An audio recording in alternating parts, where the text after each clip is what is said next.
We got something new, bro. This was what it name? Zert chain. And this is Perfect Cell versus, Garou.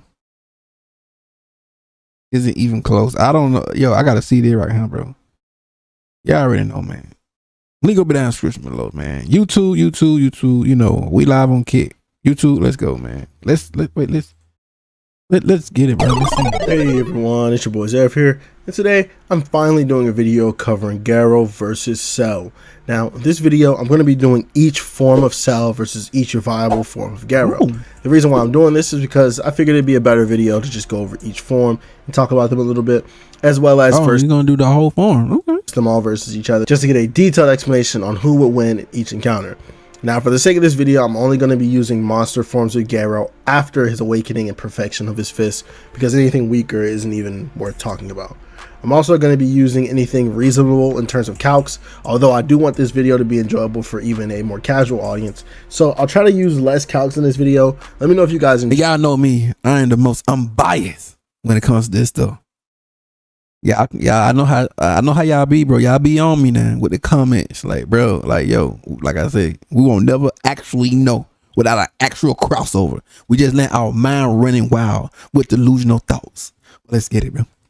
Enjoy that over the more math-centric videos.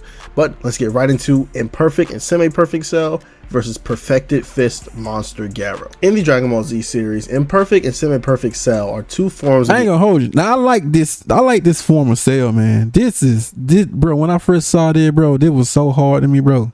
I liked it, bro. Bro. This right here was the most dripped out. I mean, I had it on my tapes, on my DVD tapes and stuff.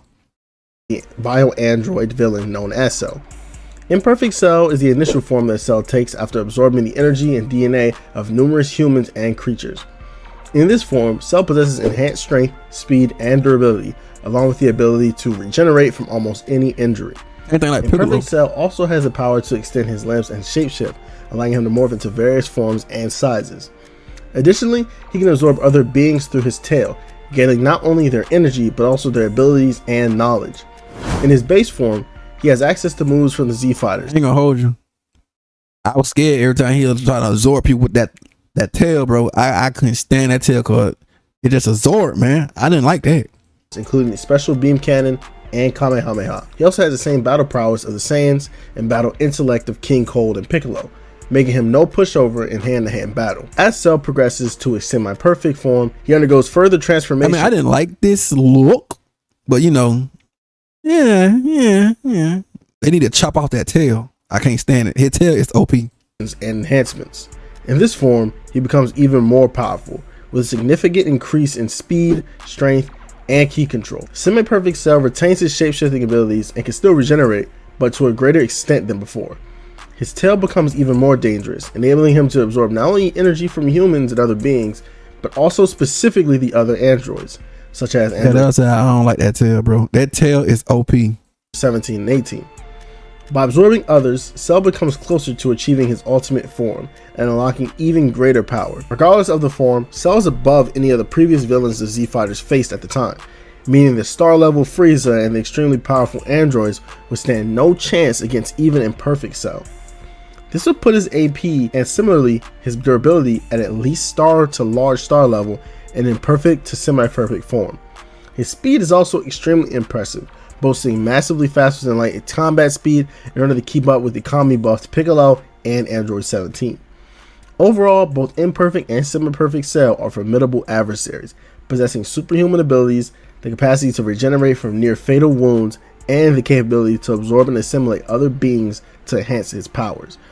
They serve as a major antagonist in Dragon Ball Z series, so let's see what happens when we put him up against Garou. Post-Sage Centipede Garou, or Perfected Fist Garou, is the peak of all the Garou's monster forms before attaining God power.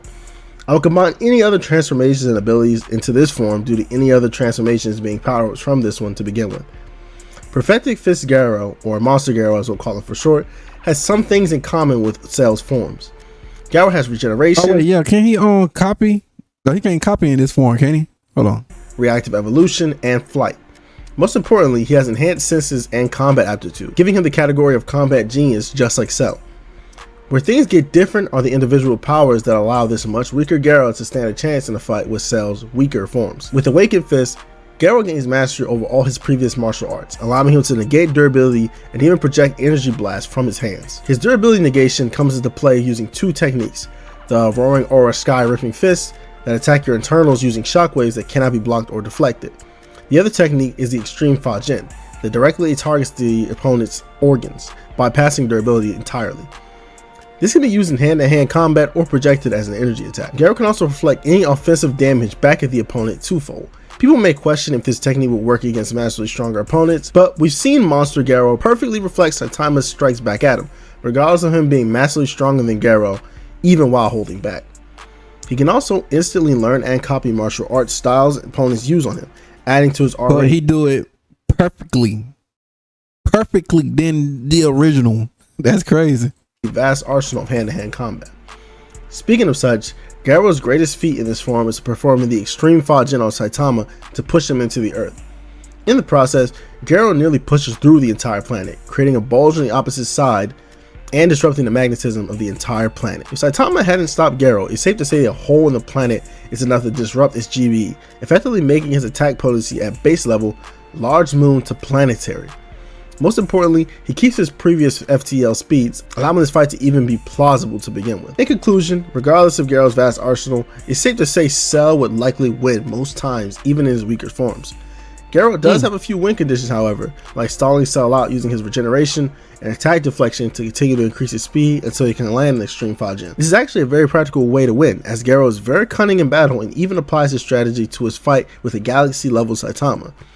Cell's one weakness comes from his cockiness due to his Saiyan biology, so if Garou takes advantage of that, like he did with the Hero Association, he can win 1 or 2 times out of 10.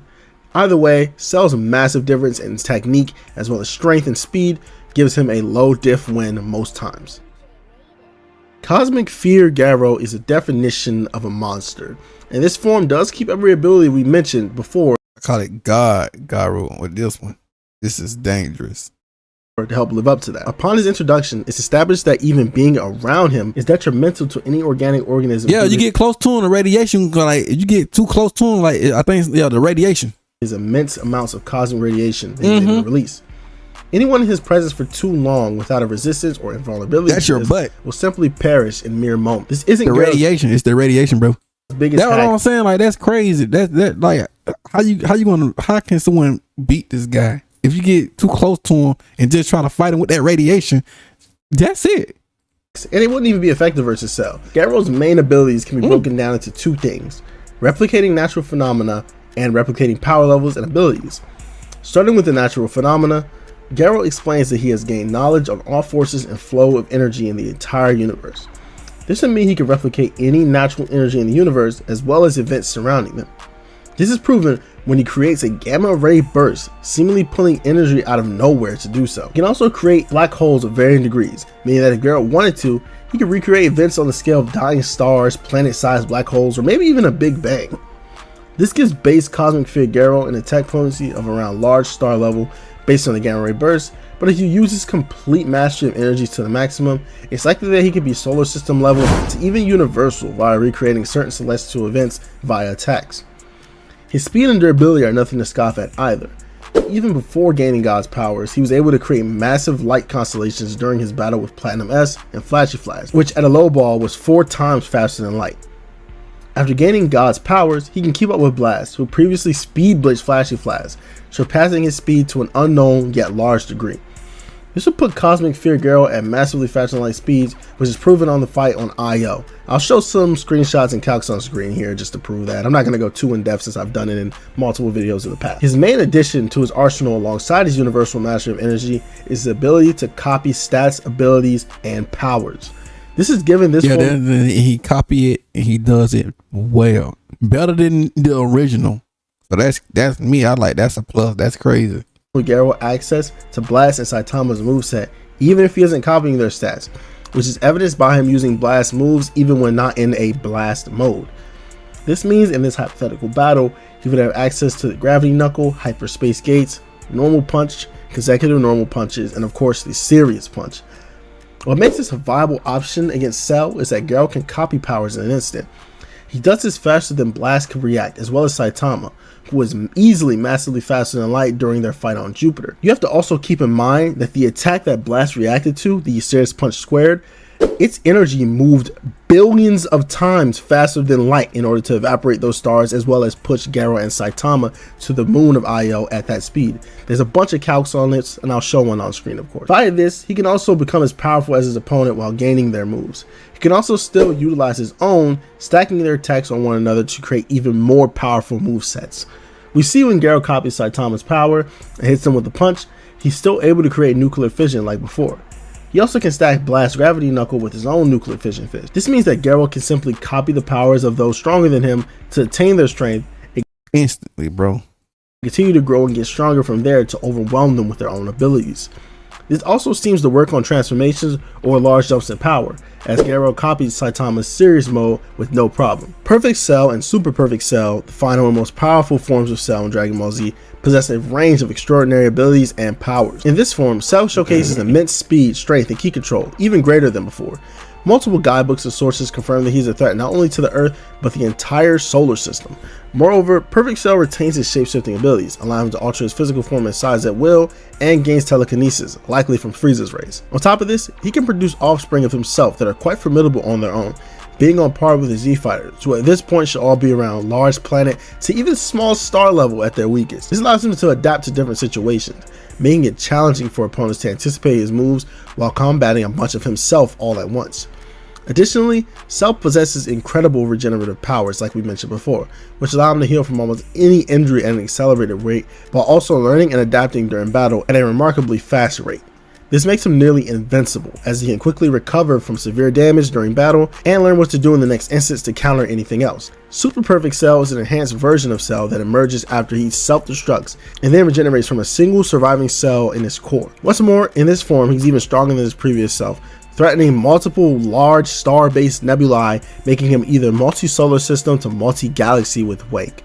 There are some people who can get him to universal using guidebook statements in the Daizenshu excerpts, and if you'd like to use that in this video or for your own versus battle sakes, feel free to apply it for Cell. Who could possibly win in this matchup between two incredibly strong and versatile fighters? For this matchup, it comes down to Garou. Garou can be given the same scaling in his base before copying stats, and even if we don't use outside statements and statements from Garou, his main win condition is hard to counter. He would sense Cell's power and energy and immediately copy his stats if there's a large gap. From there, with this advanced adaptation and vast arsenal of energy-based attacks, he would completely overwhelm and overpower Cell to reduce him to dust. Even if Cell gets a Zenkai and gets stronger, Garou can simply just copy his stats again and deflect any of Cell's attacks back at him at double the strength. Detonating himself wouldn't do anything either, as Garou would easily survive or teleport away from this attack, and he could just simply breathe in space after tanking it. Cell will put up an amazing fight, but he has no way of ending the fight if Garou has access to his stats and abilities. It's a complete stomp for Garou. If you want to be generous and say both use their ability to grow mid-fight to get stronger, you could call it a stalemate. If you enjoyed this video or want to see more like it, don't forget to like, comment, and subscribe. I'm sorry if this felt a little bit disjointed and a little different from what I usually make. I'm trying out some new things with this, and also, you know, it's my first time back on YouTube in months. And also, I did have ChatGPT help me write this script, so it might be a little weird. But hopefully you guys enjoyed. Do you guys agree with this conclusion? Do you think Cell maybe mops the floor with Garou in every instance? Garou stands no chance. Or do you think Garou was lowballed in this video when his monster forms it could probably body up Cell and, you know, put him in a coffin? Why don't you leave a comment down below and we'll see. It's your boy Zerp signing out. Peace. Thanks for watching. Yeah, man, that's crazy. You already know, man. I gotta check some more of this stuff out right here, bro. I ain't gonna hold you. So you already know. Link in my description below. Like, comment, subscribe.